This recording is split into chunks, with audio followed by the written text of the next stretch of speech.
दीपावली का दिन था। गांव के सारे लोग अपने अपने घरों को नए नए ढंग से सजाने संवारने में लगे थे। सूर्यास्त होते ही गांव दियों की रोशनी से जगमगा उठा था। बच्चे बड़े अपने अपने घरों के सामने पटाखा, फुलझड़ी, चक्री, अनार के साथ मस्ती कर रहे थे। पर ईश्वर की लीला भी अजीब है। इसी गांव में एक घर था फुलवंती चाची का, जहाँ न दियों की जगमगाहट थी न हंसी हंगामे। उनके लिए तो आने वाला हर दिन मनहूस था और हर रात अमावस्या थी। आंसू के सिवा उनका कोई साथी नहीं था। 5 साल पहले उनके घर में भगवान का दिया सब कुछ था। पति, बेटा, बहू, पोता पोती, 4 बेटियों की शादी हो चुकी थी। बेटा सरकारी नौकरी करता था और अपने परिवार के साथ शहर में रहता था। चाचा चाची का मन शहर में नहीं लगता था, इसलिए गांव में रहते थे। बेटा मनी ऑर्डर से पैसे भेज देता। खेती बाड़ी आधी बटाई में होती थी तो खाने का अनाज भी हो जाता था। चाचा चाची गांव के लोगों के साथ बहुत प्यार स्नेह से रहते थे। चाची के घर लोगों की बैठकी लगी रहती थी। किसी ने कुछ खाने की इच्छा प्रकट की तो चाची उसे ज़रूर बनाकर खिलाती थी। उनके लिए जात पात, अमीर गरीब जैसा कोई बात थी ही नहीं। उनके लिए तो सभी की प्यारी चाची थी और सभी लोग उनके अपने थे। उनके बेटे को जब छुट्टी मिलती तो परिवार सहित गांव आ जाते। तब दुनिया की सब खुशी चाची के घर देखने को मिलती थी। कब छुट्टी समाप्त हो जाती पता ही नहीं चलता।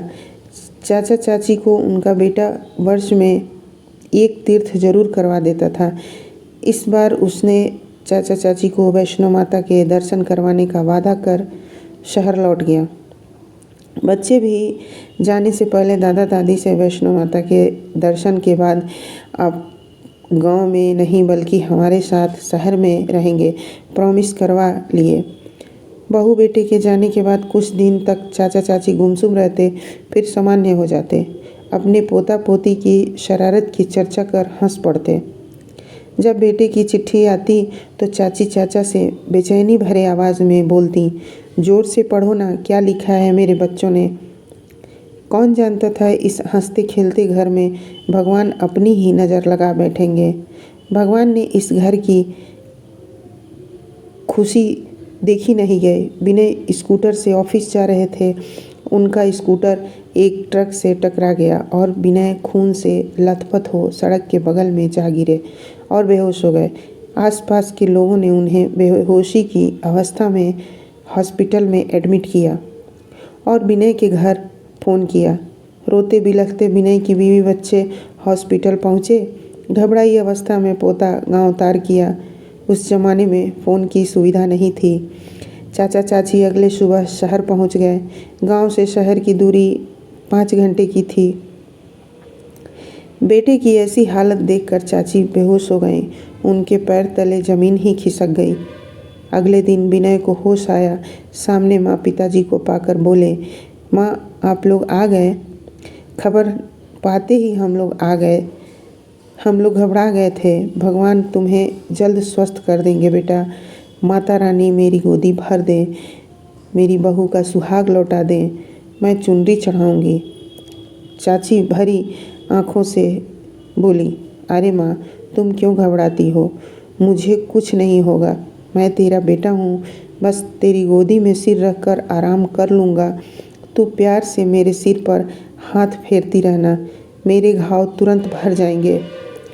हंसी खुशी घर चलेंगे हम लोग, विनय बोले। महीना भर बीत गया। विनय की हालत दिनों दिन बिगड़ती जा रही थी। एक दिन विनय अपने बेटे से बोले, बेटा लगता है मैं तुम्हारे दादा दादी को वैष्णो माता के दर्शन नहीं करवा पाऊँगा। बेटा मेरे बाद इस घर की जिम्मेदारी तुम्हें ही निभानी पड़ेगी।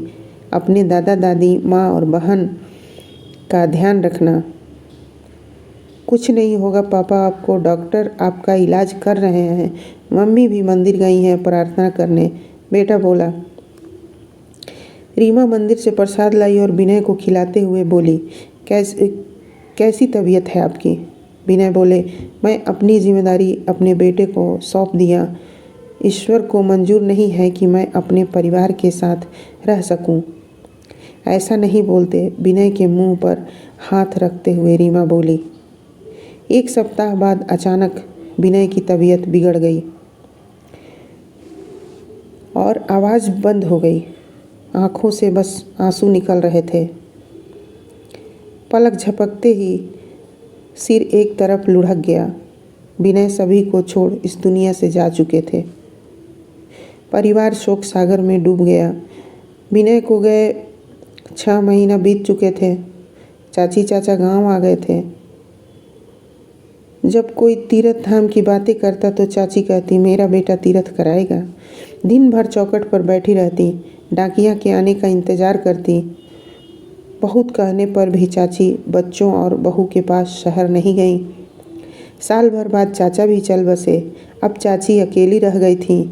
दीपावली की रात पड़ोसन लक्ष्मी जी का प्रसाद लेकर चाची के घर आई। प्रसाद देने के बाद पड़ोसन जब चली गई तो चाची प्रसाद में बेसन के लड्डू और मिठाई देखकर मन ही मन बोली, लड्डू रख देती हूँ, मेरे विनय को पसंद है। चाची के धैर्य का बांध टूट गया और चाची फूट फूट कर रोने लगी। गांव के लोग दीपों का पर्व दीपावली बहुत हर्षोल्लास के साथ मना रहे थे। फूलवंती चाची के लिए दीपावली की रात अमावस्या की काली रात बन चुकी थी, क्योंकि भगवान ने चाची के इकलौते दिए को ही छीन लिया था। दोस्तों, ये एक दुखद कहानी है। अगर आप लोगों को ये कहानी पसंद आई तो लाइक, शेयर और सब्सक्राइब करना ना भूलिएगा। Thank you.